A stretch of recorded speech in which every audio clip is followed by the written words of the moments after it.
This is a Sony A7IV, a camera that I, along with many other creatives, think is the perfect hybrid camera. I've made a few videos talking about why this camera is the best hybrid camera in 2023, but today we're talking about the Sony A7V. No, not the Sony A7R5 that just recently came out, but the A7V. I also want to say thanks to Artlist for sponsoring this video.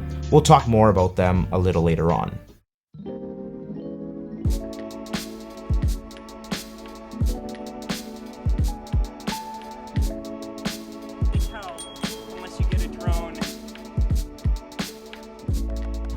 The Sony A7IV is an amazing hybrid camera, but like I mentioned in my Should You Buy the A7IV in 2023 video, this camera does have 3 issues that I would like to see fixed in the A7V that is potentially coming out or rumored to come out by the end of the year or early next year.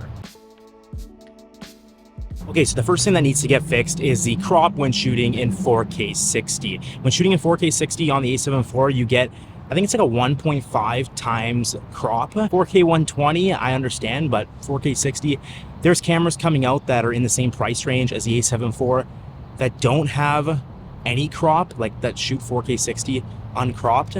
So I think that'd be nice to see in the A7V.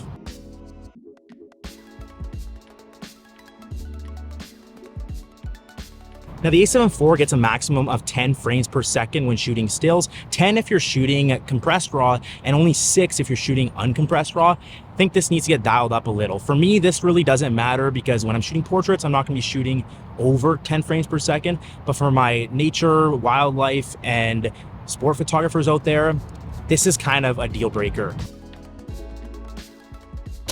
Now to fix this frames per second issue, all they really need to do is change it from the current sensor that is in the A7IV to a stack sensor, because the A7IV doesn't have a stack sensor. Not only will a stack sensor allow us to shoot at higher frames per second, we'll also get a faster readout speed, so it'll help with the terrible rolling shutter that the A7IV has.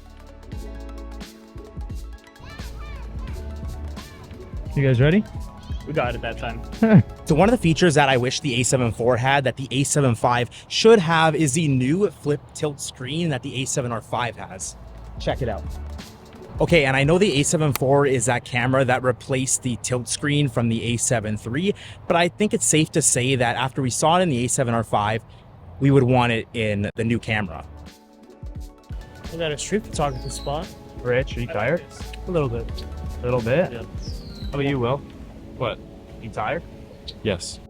Okay, really quickly, I want to talk about the sponsor of today's video, and that's Artlist. Artlist is a music licensing platform with over 400,000 assets for creators, including everything from royalty-free music, stock footage, sound effects, plugins, and even video templates. In fact, every single video in the past year that I posted on social media, YouTube, TikTok, Instagram, has all been with music and sound effects from Artlist. Now, nobody likes endlessly searching to find a movie on movie night. That's why Artlist has made it extremely easy to find the perfect soundtrack for your video, extremely fast and easy. By using their filters, you can sort through music by genre, mood, video theme, instruments, and even beats per minute. If you're a creator who wants to monetize your channel, social media, maybe do a lot of client or commercial work, using copyright-free or royalty-free music from Artlist is gonna allow you to monetize those channels and avoid any copyright infringements or copyright strikes. But here's the best part. If you are interested in Artlist and you sign up using the link in my description, you can actually get 2 months of Artlist for free. So thank you, Artlist, for sponsoring today's video, and let's get back into it.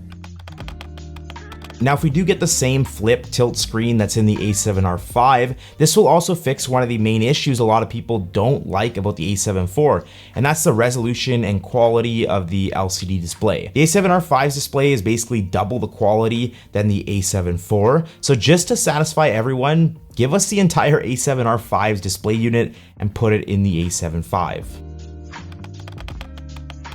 When it comes to autofocus, head or body tracking is something I wish they had in the A7IV, and a feature that the A7V should definitely have. Currently, we have face eye detect autofocus, which is excellent, but occasionally if I'm filming a video and I happen to look to my side or away from the camera, not all the time, but the autofocus will lose focus because it's not finding my eyes anywhere. So adding head or body tracking like the A7R5 has to detect subjects better and prevent loss of focus, this would be something I would love to see in the A7V. The A7R5 also has AI pose estimation, which uses learned human poses and postures to precisely recognize not just eyes, but body and head position, which makes it possible to lock onto and track a subject who is facing away from the camera or even wearing something like a mask. Now on the topic of AI, we have to talk about AI features that should be included in the A7V. Like I mentioned, the A7R5 has AI pose estimation for improved autofocus, but there's also cameras like the Sony ZV-E1, which have features like AI frame stabilizer and auto framing. To have an AI processor in a camera that gives us improved autofocus and other cool features will be a great step into the future of cameras. Okay, now I can sit here and continue the list of features I would like to see in the A7V, like 8K raw video, 4K 120 uncropped, dual base ISO at 12,800 like the FX3 has. I can go on, and yes, these features would be nice, but I have to be reasonable here. Sure, a camera with all these amazing features would be great, but we are talking about a camera that would be in Sony's hybrid cameras line. To understand this better, Sony has three kind of categories that they release cameras under in the A7 lineup. For example, the Sony A7 III, Sony A7R III, and the Sony A7S III. The A7 and a number with no R or S like A7 III, A7 II, A7 IV are considered Sony's hybrid cameras. These are typically a little cheaper and have great features for both photo and video. The R versions like A7R3, A7R4, and A7R5 are considered the more photo-focused cameras, R standing for resolution. These cameras usually have more powerful photo features than their regular hybrid models, and typically these cameras are more expensive. The S versions like the A7S III or the rumored A7S4 are considered the more video-focused cameras, S standing for sensitivity. These cameras are usually just as expensive as the R versions and have a lot more powerful video focused features like higher dual base ISOs to get high quality video in low light situations. So as much as I would like to see 8K raw video and all these other powerful features, I would also like to see the A7V stay in the regular hybrid price range, the same price range as the A7IV when it came out.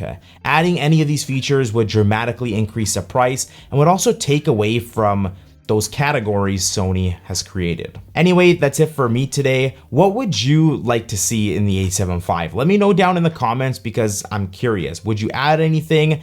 Is there more issues that you would recommend they fix? If you enjoyed this video, make sure to leave it a like and click the subscribe button to see more photography content like this. And I'll see you guys in the next video. So not too close. Is it a boat? Come on, little boat. Yep.